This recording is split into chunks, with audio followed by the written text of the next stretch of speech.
Bonjour et bienvenue sur la chaîne 7 minutes en Afrique, chaîne qui se propose à travers divers thèmes d'apporter sa pierre à l'édifice du développement et de l'éveil de notre continent. Ce présent numéro marque la fin d'un voyage dans le passé de notre cheveu, voyage au cours duquel vous avez été nos compagnons et d'un grand soutien à travers vos divers commentaires et partages. Nous vous en sommes infiniment reconnaissants et vous invitons à vous abonner à la chaîne et activer la cloche de notification si cela n'a pas encore été fait jusqu'ici, afin d'être les premiers informés de la sortie de notre prochain numéro sur Cheikh Anta Diop. Sans plus tarder, entamons la fin de notre histoire. Au milieu des années 60, les cheveux des Noirs ont connu leur plus grand changement depuis l'arrivée des Africains en Amérique.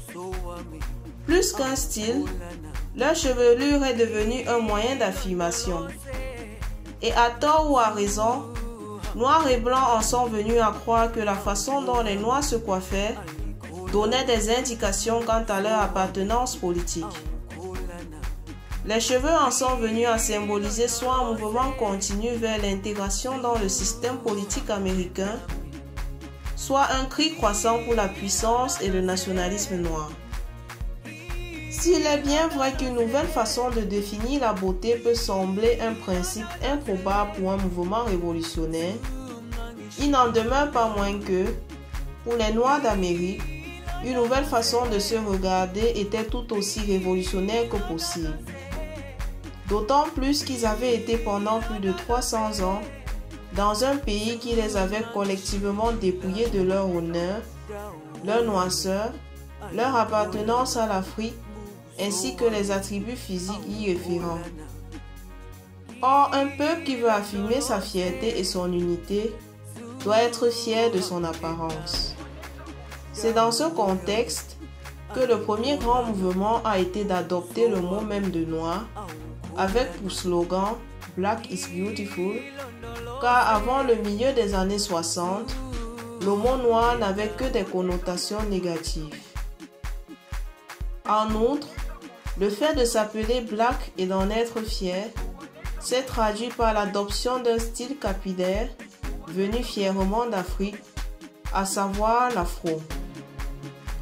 Plus que la couleur de la peau, l'afro est devenu une déclaration politique en termes de conscience, de couleur et de culture.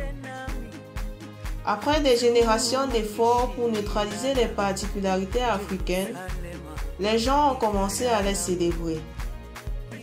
Et tout comme les cheveux avaient joué un rôle central dans la manière dont les Noirs des années précédentes avaient cherché à s'intégrer, les cheveux sont devenus un élément déterminant dans la déclaration visuelle de la fierté noire.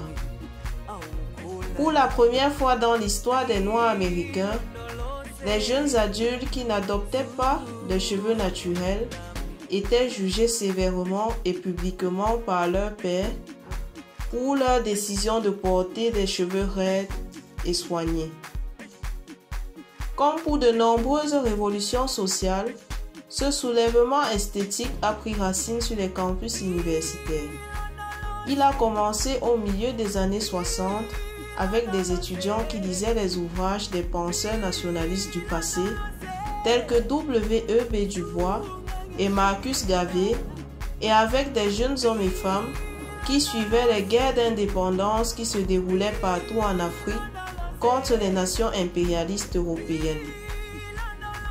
Influencés et ou inspirés par les enseignements nationalistes de la nation de l'islam, ces étudiants ont été désillusionnés par une culture qui disait que la seule voie vers le succès passait par l'assimilation dans la société blanche dominante.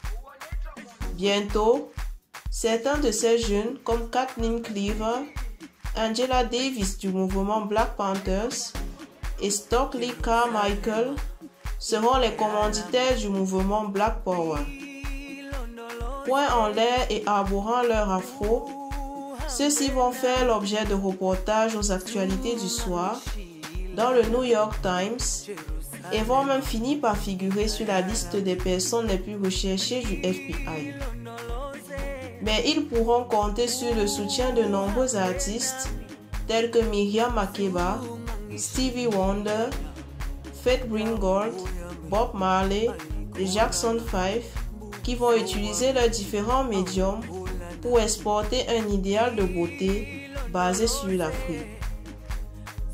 Au fil du temps, de nombreux autres mouvements de vulgarisation et de promotion du cheveu crépus vont voir le jour, dont le plus actuel est le mouvement Nappy qui débarque dans les régions francophones autour des années 2000. Il est en effet la forme évoluée du Natural Hair Movement de 1960 né aux États-Unis et se compose d'une combinaison des mots anglais natural et happy. Sa mission principale est d'encourager les hommes et femmes africains à préserver et entretenir leurs cheveux dans leur état naturel. À nos jours, il compte plusieurs millions d'adhérents et ce qui est formidable est que même les plus jeunes se sentent concernés par la cause. Parvenus à la fin de cette série sur le cheveu crépus, nous espérons que vous en ressortez assez édifiés sur l'origine de notre cheveu.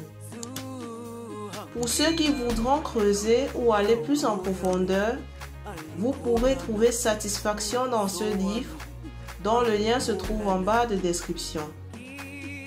À la semaine prochaine pour suivre le premier épisode sur l'histoire de Cheikh Anta Diop, l'un des plus grands savants du XXe siècle en Afrique, si ce n'est le plus grand. Africainement vôtre.